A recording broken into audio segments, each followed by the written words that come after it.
Ah, dear listeners, imagine for a moment the cold Scandinavian lands where the winds blow with might and the waves defy the sky. Here, among the snow-capped mountains and deep forests, stories as great as man's struggle with nature were born. The people who lived in these lands learned not only to survive, but also to transcend their limits. These people would become known in history as the Vikings. The Vikings were the embodiment of courage and determination, but they were not only warriors, they were also traders, explorers, and storytellers. Heeding the call of the seas, this people set sail to cross borders. Some sought riches and glory, others were driven by curiosity for the unknown. But behind it all was a desire to expand their world. In this story, we will discover not only the clash of swords and shields, but also how the Vikings shaped the world. Their discoveries, conquests, and legacy constitute one of the most fascinating chapters in human history. But how did these brave seafarers spread across the globe? And how did their voyages change human history? Let's discover this epic story together.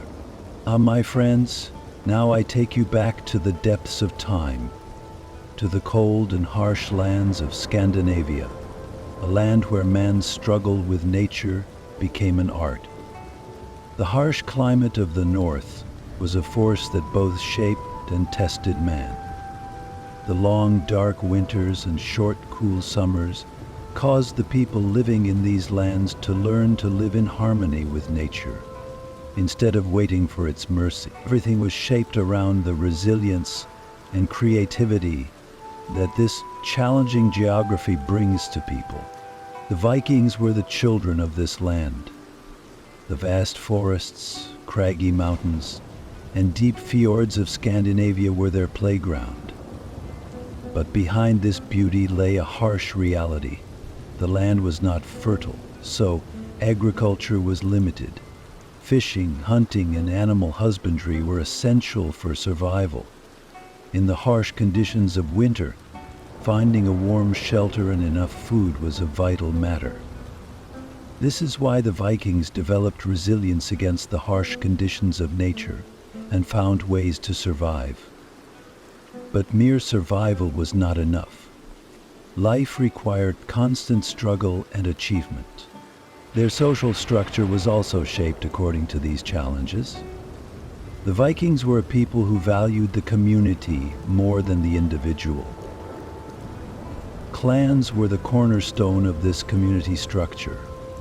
Each clan consisted of a family or a group of relatives and was usually headed by the wisest and strongest person, a leader. The leader was responsible for protecting the community and ensuring justice, not only in war but also in peacetime. Alliances were often formed between clans. Uniting against enemies were necessary. However, these alliances were not always permanent. The balance of power was constantly shifting. Friendships could turn into enmity, and enmity into friendship. In the social structure of the Vikings, it is not enough to talk about the clan. The role of women was also remarkable. The harsh conditions of Scandinavia made women strong and resilient. They took an active role in agriculture and trade as well as housework. Many women even had the courage to take part in war if necessary. The strong female figures in Viking legends reflect the deep roots of this culture. But one of the most important characteristics that distinguished the Vikings from other peoples was their connection with the sea. Scandinavia's long coastline and countless fjords led them to live a life close to the sea. At first, these waters were their source of food. Fishing and traveling along the coast were part of their lives. Over time, however, the sea became not only a source of livelihood, but also a path of adventure and discovery. The first maritime activities began with simple boats traveling along the coast. These boats were used for fishing, trade, and even to reach other villages. But the Vikings were a people curious about the unknown that lay beyond the sea. So seafaring became much more than a simple way of life. It became a harbinger of discoveries and conquests. Early trading activities developed in parallel with these maritime skills. The Vikings knew that local resources were limited, so they turned to trade to meet their needs. Goods such as fish, furs, wood, and iron were exchanged with neighboring villages and other Scandinavian communities. But these trade networks expanded over time. The Vikings began to travel along the Baltic Sea, where they met other peoples. These first contacts broadened their horizons and fueled their curiosity about the world beyond the sea. So how did the children of this harsh land become masters of the seas? And how did those first simple boats carry them to the gates of Europe and even further afield? And this is where the epic journey of the Vikings begins. Ah, my friends, I take you now to the end of the 8th century, to a dark turning point in Europe. That year, 793, was not only a date etched in the history books, it heralded the beginning of an era. In those days, brave warriors, tempered by the cold winds of the north, unleashed a horror the world had never seen. Lindisfarne, this sacred island, became the place where the bloody curtain opened on the Viking Age. Lindisfarne was a monastery in the northeast of England, right on the coast of the sea. It was not only a religious center, but also a treasure trove of knowledge and wealth. Monks came from all over Europe to pray, produce manuscripts, and serve God. But on this day, black sailing ships from the sea disturbed the sacred tranquility. The Vikings attacked Lindisfarne like a storm. The priests' prayers were interrupted by war cries. Swords flashed, fires raged, and the monastery's sacred treasures were plundered. Gold and silver became booty in the mighty hands of the Vikings, and holy books were stolen or set on fire. The monks were killed or taken away as slaves. That day, a deep wound opened in the soul of Europe. This raid was not just physical destruction. It was also an attack on Europe's faith and security. Lindisfarne was a place believed to be under God's protection, but the Vikings destroyed that faith. The news spread across Europe, plunging kings and people into deep fear. If even the houses of God cannot be protected from these attacks, how can we be safe? They asked. This raid was not just an attack, but a psychological warfare. The Vikings conquered not only with their swords, but also with their terror. So why did the Vikings start these attacks? Ah, my dear friends, the answer to this question lies in the harsh realities of Scandinavia. As I've told you before, this land was beautiful but brutal. Population growth increased the demand on these limited resources. Farmland was in short supply, and families had to share their land. But as the amount of land available to a family shrunk, subsistence became more difficult. People had to look for new opportunities. At this point, the sea became their salvation. But it was not only the lack of livelihood that drove them. The Vikings had an adventurous spirit. A curiosity for the unknown and the pursuit of riches ran through their veins. Monasteries like Lindisfarne offered not only easy goals, but also great rewards. The gold, silver, and precious artifacts gathered in these holy places were the greatest spoils imaginable for a Viking. But these raids cannot be explained by the pursuit of riches alone. The brave spirit of the Vikings drove them to explore new lands and see new worlds. The Lindisfarne raid was only the beginning. These brave warriors would bring the same terror to the other shores of Europe. But were the Vikings only looking for booty in these attacks, or were they up to something bigger? How would their courage and mastery of the seas change the world? To find out the answers to these questions, we will have to dive into the following pages of the Viking Age. My friends, let me now take you into the world of those unique Viking ships, those miraculous vessels that made friends with the winds and waves of the north. These ships were not just means of transportation, but works of art that reflected the spirit, intelligence, and courage of the Vikings. The longships, the longships, were a beating force at the heart of the Viking Age. Without them, neither exploration nor conquest would have been possible. These ships changed the fate of not only the Vikings, but the whole world. Imagine a tall ship, my friends. A long, slender hull, light yet sturdy, as if dancing with the sea. The nose of the ship was often adorned with the head of a dragon or a predator to frighten off enemies and pay homage to the gods of the sea. These heads were not only an aesthetic detail, but also a message: we are here, be afraid. The material used for shipbuilding was usually oak. Oak is known for its durability and resistance to water. Master Viking sailors carefully selected this wood and worked each board with great care. Even the grain of the wood determined how the ship would move on the water. That's why every tall ship was a unique masterpiece from the hands of an artisan. Now, a week or two afterward, one of the sailors returned to the vessel. One of the most remarkable features of these ships was that they could navigate both rivers and the high seas with ease. Imagine, my friends, a ship that could navigate in shallow waters and defy the raging waves of the North Atlantic. This was possible because of the ship's lightweight construction and flat bottom. Tall ships were also very fast, thanks to the synchronized movements of the rowers and the sails that skillfully harnessed the wind. These ships could sail like a storm. Within hours, they could dock on a shore and make a sudden raid on enemy territory. This is why the Vikings' attacks were often a surprise. No one could have imagined that they could move so fast. But these ships were not only built for war. The longships were also a reflection of the Viking spirit of exploration.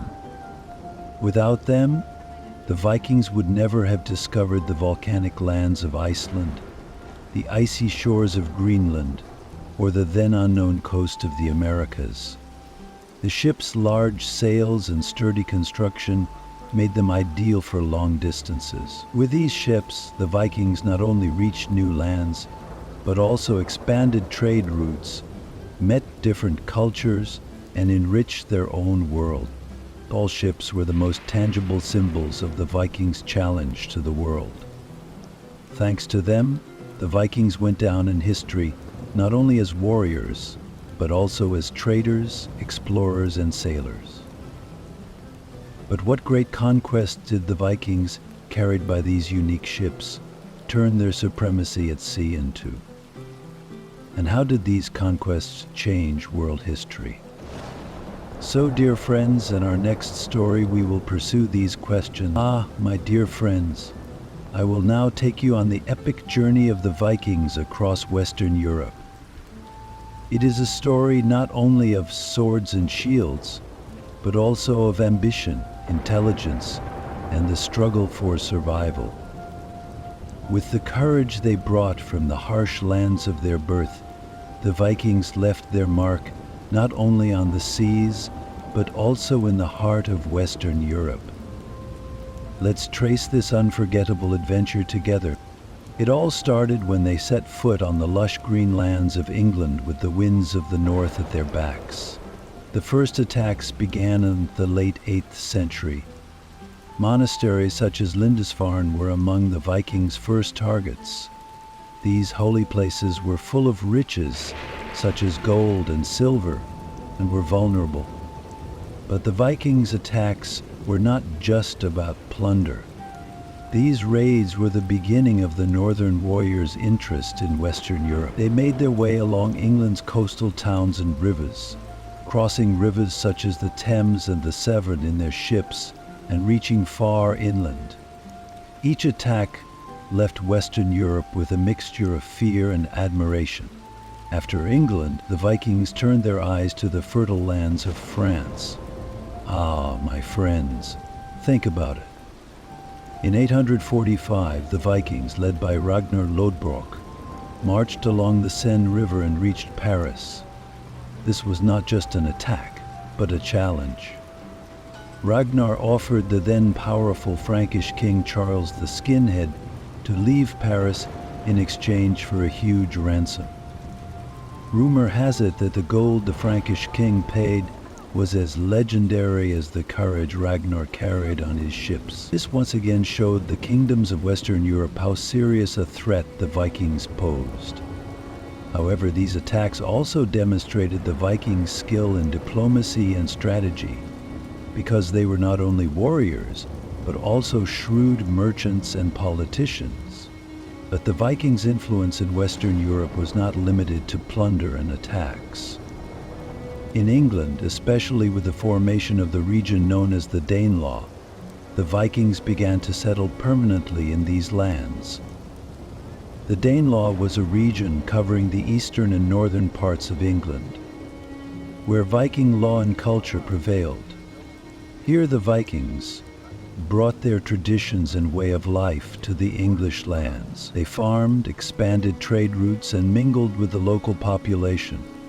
Once seen as mere raiders, these people were now part of England. The Vikings left not only fear in these lands, but also a lasting legacy. So, my friends, how did this impact of the Vikings in Western Europe resonate in other lands? How did this story that began with raids and settlements spread to new lands and cultures? Here in the next episode, we will witness the epic journey of the Vikings to the Mediterranean and Eastern Europe. Are you ready? Ah, my dear friends, imagine for a moment vast seas on the horizon, a sun shining in the sky, and waves dancing with the wind. The Vikings didn't just imagine this scene, they made it a reality with their courage and passion. I will now take you on the epic voyages of discovery of these fearless seafarers beyond Scandinavia. Each step is not only a geographical achievement, but also a testament to the boundless pursuit of adventure by the human spirit. It all started in the mid-9th century. The Vikings left the mountainous lands of Norway and sailed westward. Their first stop was Iceland, a cold but fertile island. At first, Iceland was a place where only a few adventurers came and went. But despite the harsh natural conditions, the Vikings managed to establish a homeland here.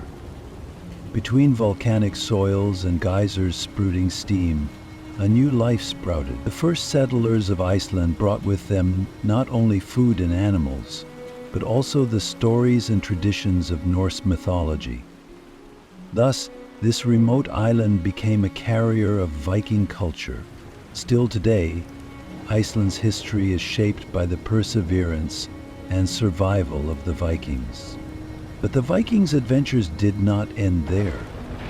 There was one man who sailed even further west from Iceland, into unknown lands, Eric Thorvaldsson, aka Eric the Red.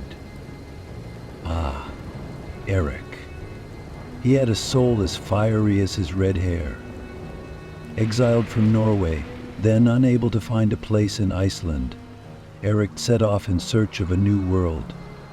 Rumor had it that he heard whispers of other lands to the west of Iceland, and these whispers led him to the cold and harsh shores of Greenland. Eric called this land Greenland, which means green country. Ah, my dear friends, this name was a marketing masterstroke, because Greenland's climate was not at all as warm as its name. but Eric had chosen such a name to make this new land seem attractive. The settlements established in Greenland were another testament to the Vikings' resilience and perseverance. But the real discovery was hidden in the story of Eric's son, Leif Erikson. Leif inherited his father's courage and adventurous spirit. In the early 11th century, he sailed further west from Iceland and Greenland. Rumor has it that he called the new lands he discovered Vinland. Today, these lands are thought to be the coast of North America. Here, Leif and his crew faced wilderness, cold winters, and the unknowns of new worlds. The short-lived settlements established in Vinland are a testament to how widely the Vikings explored the world. However, this land did not become a permanent home for the Vikings. Nevertheless, Leif Erikson made history as one of the first people from Europe to set foot on the American continent. Now imagine, my friends, that these brave sailors, guided by the wind, sailed unknown seas, discovering not only new lands, but also new dreams. But did the Vikings' discoveries create a link between Europe and these new worlds? Did this story end here, or was it the beginning of another saga? In the next episode, we will trace these discoveries of the Vikings in more depth. Are you ready? Ah, my dear friends, I will now take you on an epic journey of the Vikings, the brave sailors of the north. From the cold waves of the west to the rich lands of the east. This is a unique adventure that shows that not only the seas are the gateway, but also the rivers. For the Vikings, the vast forests and rivers of Eastern Europe meant a new horizon, a new world.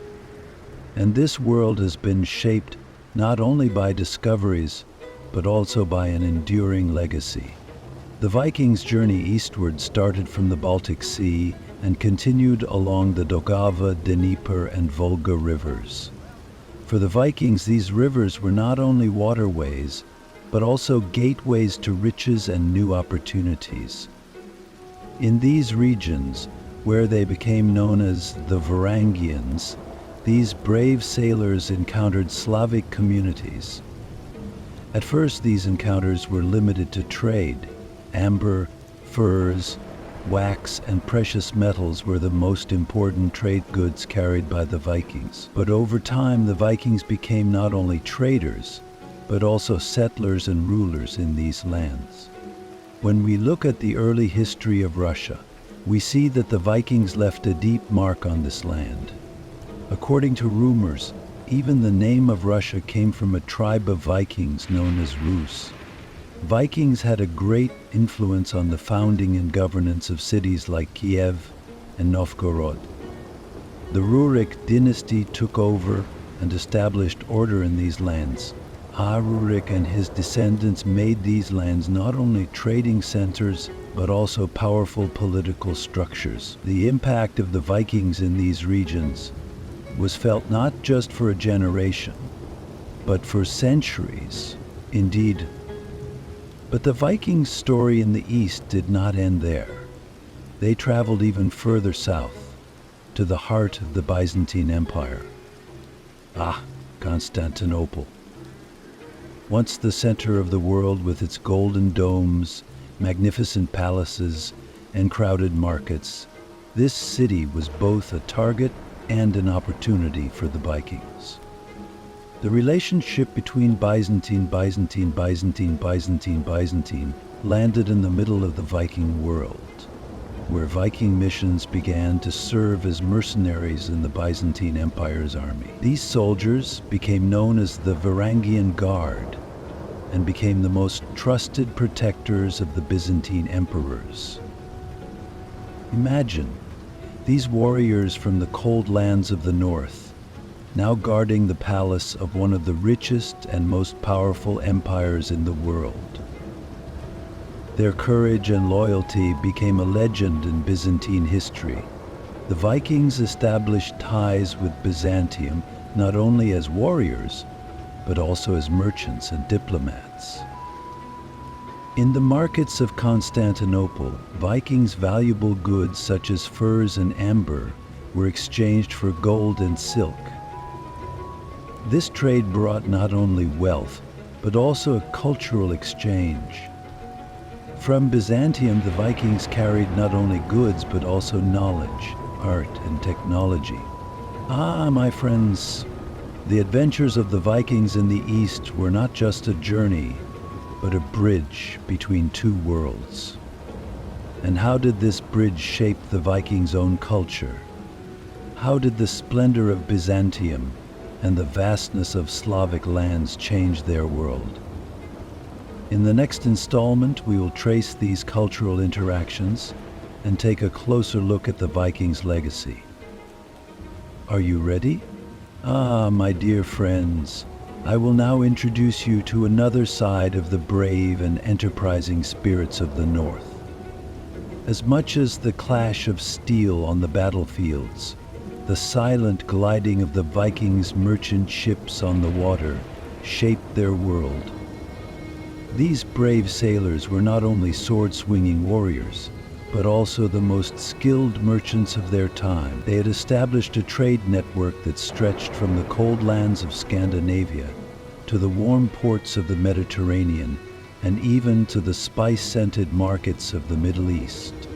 The trade routes of the Vikings were spread across a vast geography, like the veins of Europe.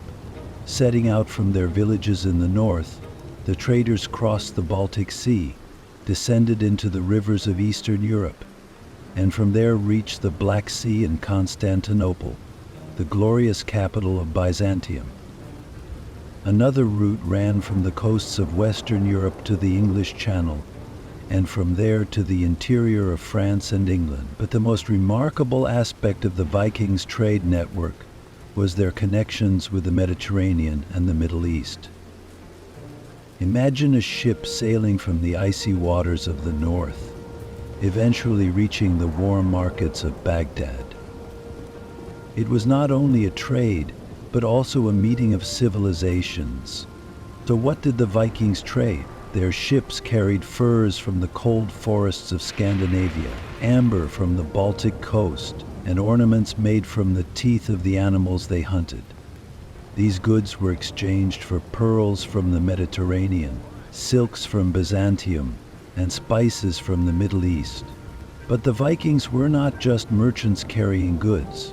They also carried back the stories they heard, the technologies they saw, and the ideas they learned on these trade routes. Thus, the Viking world was not only enriched by trade, but also culturally transformed. Trade radically changed the Vikings' economy. This society, which used to live only on agriculture and animal husbandry, became involved in a wider economic system thanks to trade. Viking villages gradually turned into trade centers. Settlements such as Hedeby, Birka, and Kalpung became the most important trading ports not only in Scandinavia, but also in Europe.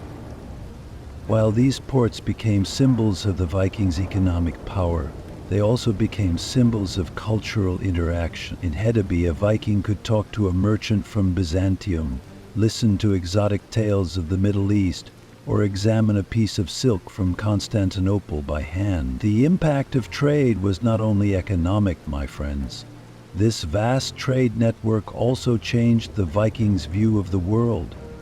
The stone palaces they saw on the warm shores of the Mediterranean, the rich cities of the Middle East, and the golden domes of Byzantium deeply influenced their imagination. This interaction was reflected in Viking art, architecture, and even their beliefs. For example, crosses from Byzantium and glass ornaments from the Middle East have been found in some Viking graves.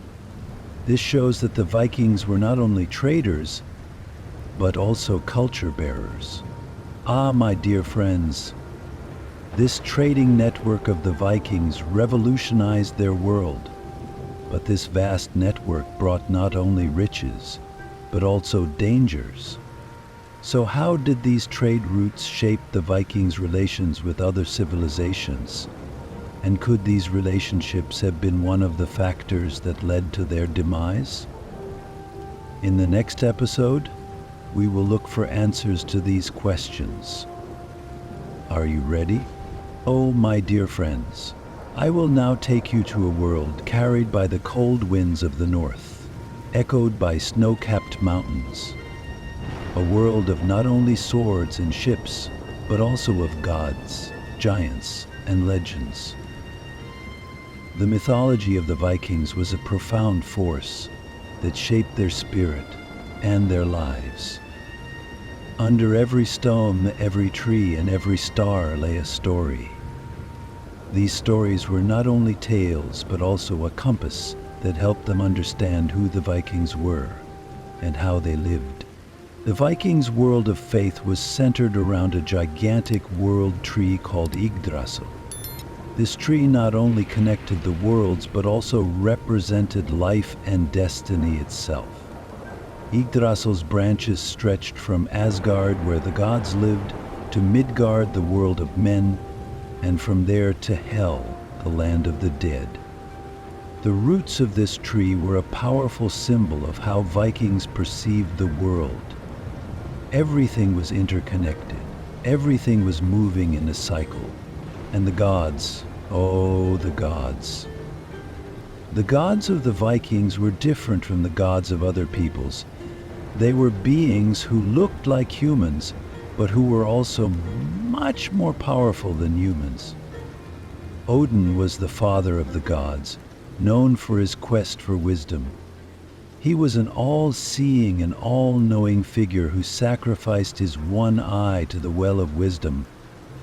Next to him stood Thor, the god of courage and war. Thor wielded a hammer called Mjolnir, a sacred weapon used not only to defeat giants, but also to protect the world from evil. And of course, the trickster god Loki. Loki's stories both colored and complicated the mythology of the Vikings. Was he a friend or an enemy? The answer to this question became a little more blurred with each story. These gods did not only live in legends, they were part of the Vikings' daily life. Prayers to Odin were offered for courage before battle, while Thor was invoked for the fertility of the fields. Every winter, sacrifices to the gods were a pledge for the fertility of spring. The Vikings' faith in their gods shaped their understanding of the world. For them, life was a collaboration between gods and humans. If a farmer failed to sow his field, it was a sign not only of bad weather, but of the displeasure of the gods.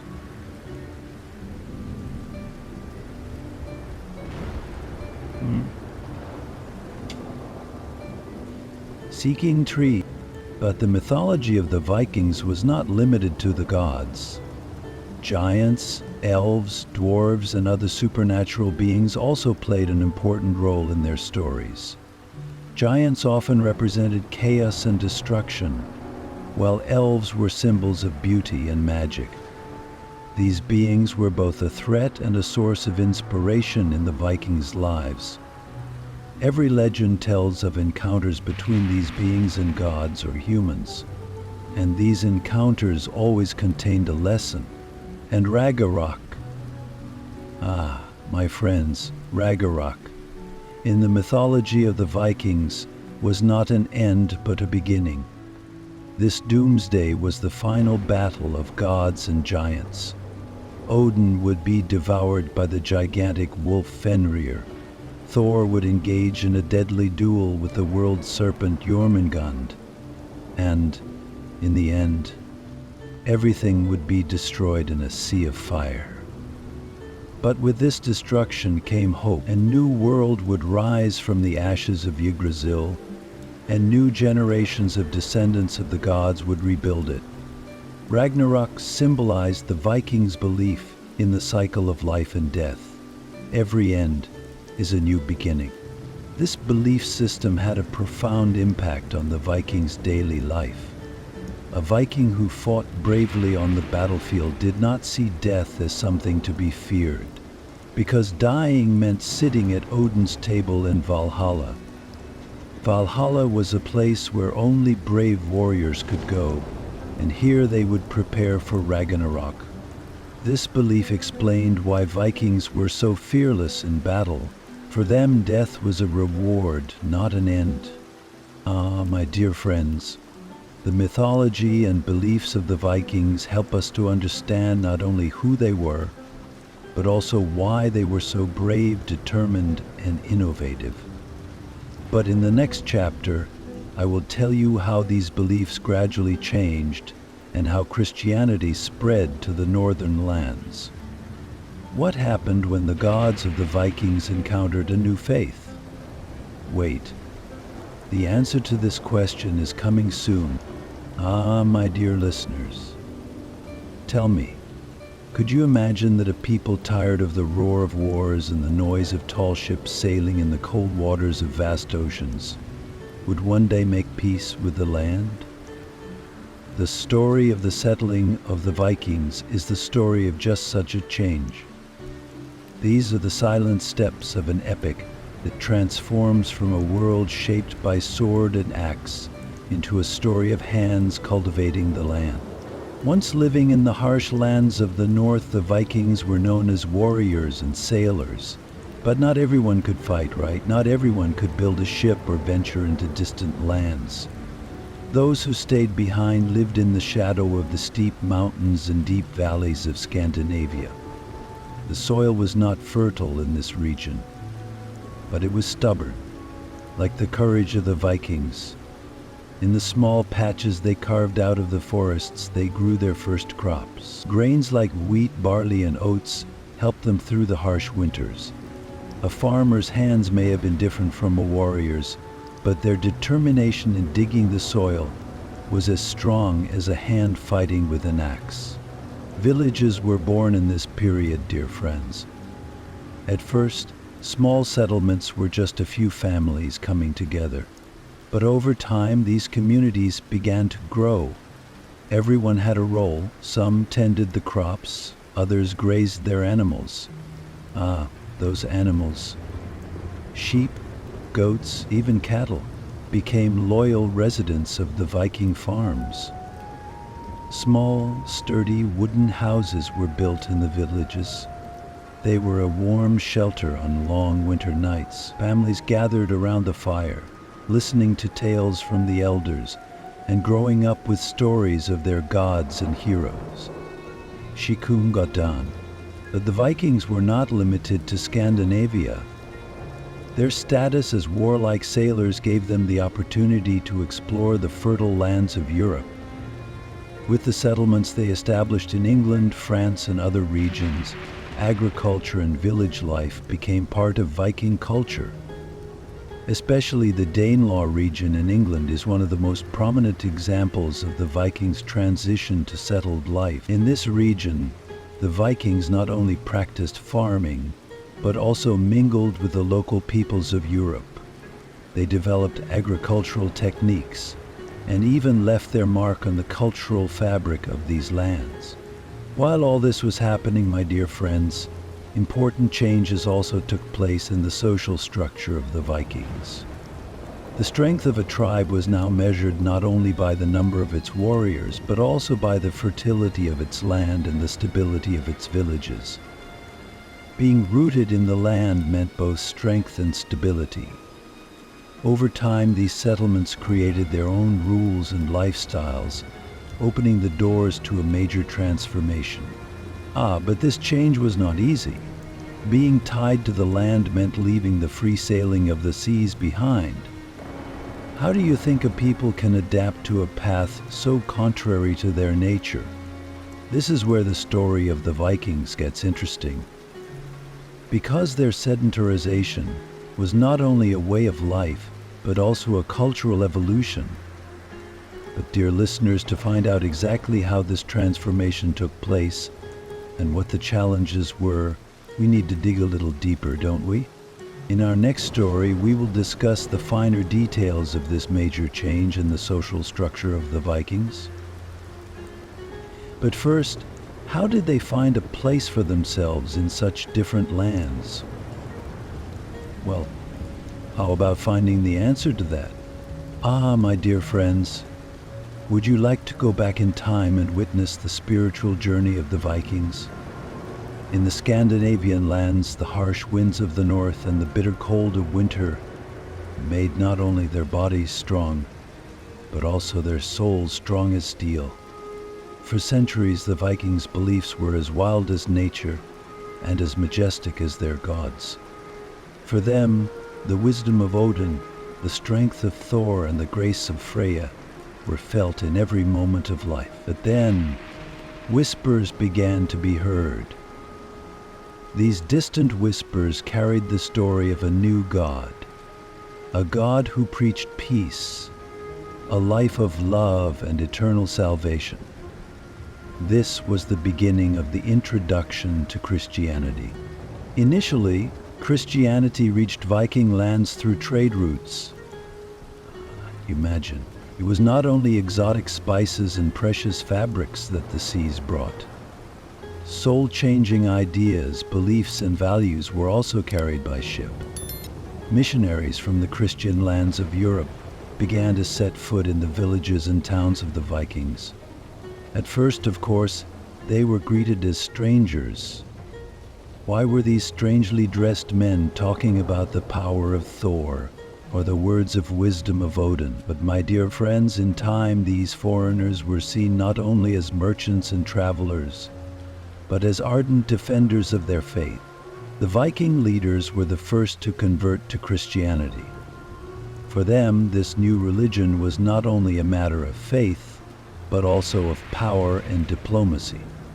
To make friends with the Christian kings of Europe and keep the trade routes open, it seemed imperative to accept this religion.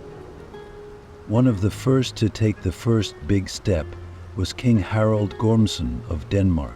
Dear listeners, it was Harald, the great leader, nicknamed Bluetooth, who not only united his people, but also brought Christianity to the heart of Denmark.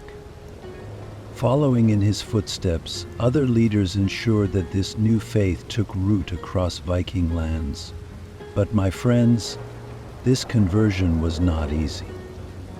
The transition from pagan beliefs to Christianity caused great upheavals, not only in the souls of individuals, but also in the cultural fabric of communities. The cross replaced Thor's axe. Churches replaced temples. The stories of the old gods became the miracles of Christ, told in a new book. But the old beliefs were not easily abandoned. Celebrations in the name of Odin and Freya in the big squares of the villages gradually turned into Christian festivals. The traces of pagan traditions have become so intertwined with Christianity that even today you can feel the echo of the Old North wind in some rituals. Cultural change was particularly evident in family structures and social values. The morality that came with Christianity added a whole new dimension to the lives of the Vikings. Old traditions such as blood feuds and revenge were gradually replaced by forgiveness and mercy. The education of children, social solidarity in villages, even the role of women in society changed with this new faith. The Vikings embraced Christianity not only as a faith but also as a way of life. And that transformation, my dear friends, changed the fate of the Vikings forever. They were no longer just a people of axes and ships. Guided by a new god, they took on a whole new identity. But what do you think was behind this transformation? Were the old gods really forgotten? Or did they live on somewhere in the soul of the Vikings? We will have to continue our journey to find out. In our next story, we will discover together what is hidden deep inside this transition. My dear friends, let us now turn the last page of the Viking Age. That glorious age when the name of Odin and Thor echoed, and the northern seas were split by the wooden hulls of ships. But like every age, it had to end one day. On one of those last days, on the windswept plains of England, a battle raged at Stamford Bridge. This war was shaped not only by the brave spirit of the Vikings, but also by the cruel turn of history. Harald Hardrada. It is impossible to talk about this final battle without mentioning his name. He was Norway's proud king, a brave warrior and a true Viking leader. Even his name means formidable ruler. His story is woven with ambition and the desire for conquest. His dream of conquering England reflected a longing for the old days of the Vikings. But it was also the last great effort of a man who wanted to carry the ghosts of the past into the future. By 1066, the land of England was in turmoil. After the death of King Edward, there were many claimants to the throne, and this presented an opportunity for the warrior kings of the north. Hardrada seized the opportunity. He set out from Norway with a powerful army and allies like Tostig. He had lost the throne of England to his own brother, Harold Godwinson. And in his rage he sided with Hardrada. A journey of betrayal and ambition had begun. The Viking army advanced rapidly into the north of England and won a series of victories. But, dear friends, history sometimes teaches the hardest lessons in the brightest moments. When the Vikings reached Stamford Bridge, they faced the army of King Harold Godwinson of England. Hardrada was a leader who encouraged his soldiers. When he appeared on the battlefield, he was imposing and fearless, just as described in the old Viking sagas. But the English army caught them unprepared. The Vikings had to fight without full armor. A story of heroism was written on Stamford Bridge that day. It is said that a Viking warrior defended the bridge alone, stopping the advance of the British army for a long time. But courage, alas, could not change fate. Hardrada died on the battlefield, hit by an arrow. The Viking army was routed, and the survivors had to return to Norway. Stamford Bridge marked the end not just of a war, but of the Viking Age. But my friends, this ending was also a sign of a new beginning. After Stamford Bridge, Scandinavia would never be the same. The wild spirit of the Vikings sailing the seas would give way to a more settled life.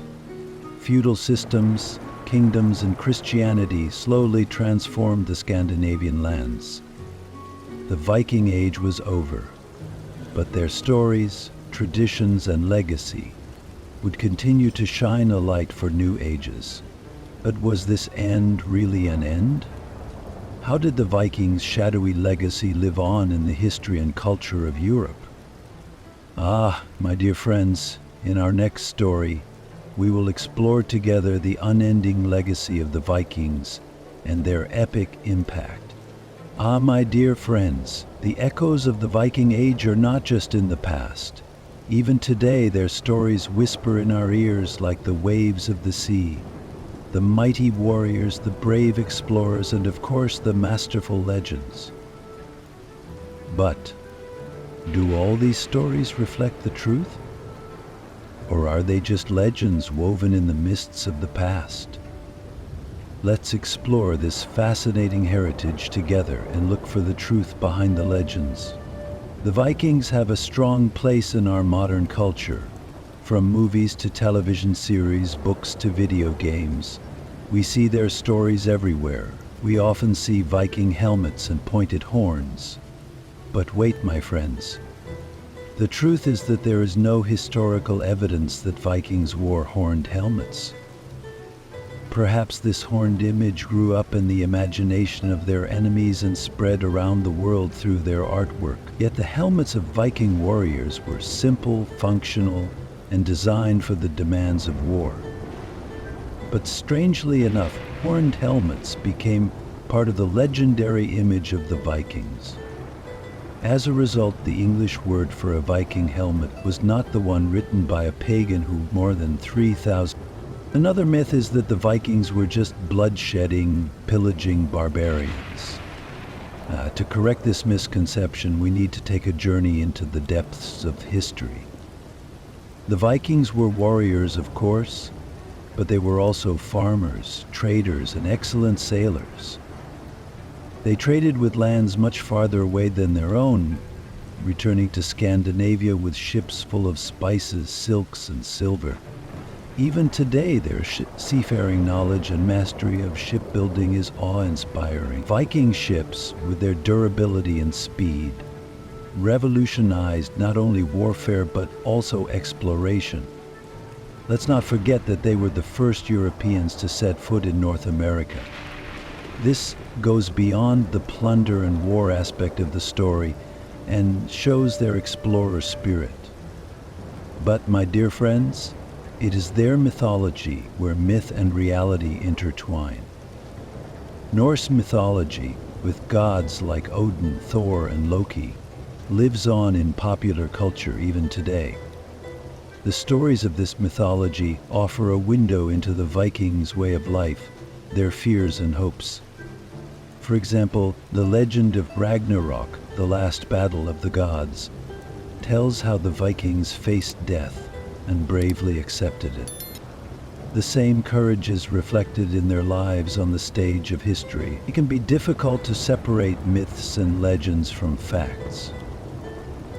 But perhaps the real beauty lies in the way the two come together to reflect the soul of a civilization. And finally, as we try to understand the legacy of the Vikings in modern culture, we must remember this: they are not only a part of history, but also an icon that shapes the present. Archaeological finds, stone inscriptions, and sagas from the Vikings shows that they had a rich culture. The Viking Age is not just a story in the dusty pages of the past. It is a period that still arouses curiosity and fascination today. So, my friends, are the legends of the Vikings more impressive or the reality? While you ponder this, remember one thing. The Vikings embraced the complexity, fear, and courage of life all at once. Their stories are still with us to inspire our own lives. But now I ask you, where do the echoes of the Vikings resonate in our modern world? And why do they remain so fascinating? The answer to this question perhaps lies in our own stories.